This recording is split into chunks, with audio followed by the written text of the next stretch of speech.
Hi guys, welcome to TFI stories. మరో కొత్త స్టోరీతో మీ ముందుకు వచ్చాను.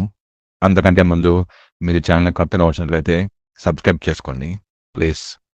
రౌడీ హీరోగా పేరు తెచ్చుకున్న విజయ్ దేవరకొండకు అభిమానుల్లో ఉన్న ఫాలోయింగ్ గురించి నేను మీకు కొత్తగా చెప్పనక్కర్లేదు.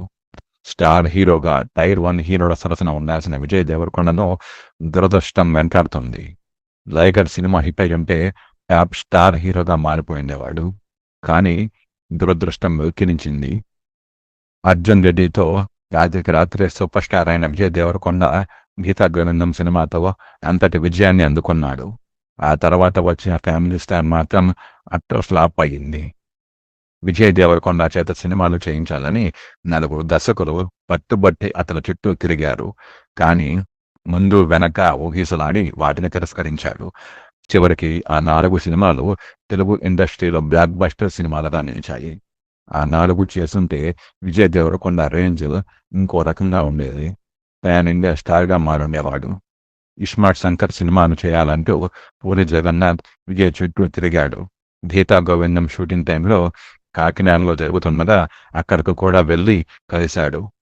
తెలంగాణ యాస ఈ సినిమాకు చాలా ఇంపార్టెంట్ అని, నువ్వు చేస్తే సూపర్ హిట్ ఖాయమంటూ చెప్పినప్పటికీ తిరస్కరించాడు. చివరకు ఈ పాటలో రామ్ అద్భుతంగా నటించి బ్లాక్ బస్టర్ హిట్ను తన ఖాతాలో వేసుకున్నాడు. అలాగే బుచ్చిబాబు తీసిన ఉప్పెన సినిమాను కూడా విజయ్ దేవరకొండతోనే చేయాలని ప్రయత్నించాడట.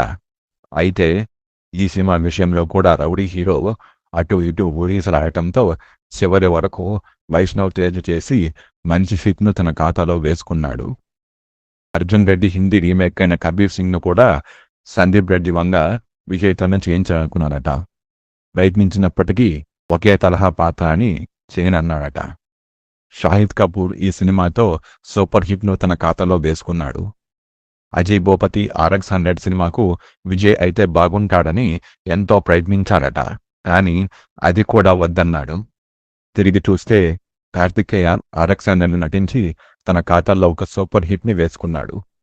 ఈ 4 సినిమాల్లో విజయ్ దేవరకొండ ఖాతాలో పడుంటే అతని రేంజ్ ఈ రోజు మరో స్థాయిలో ఉండేది.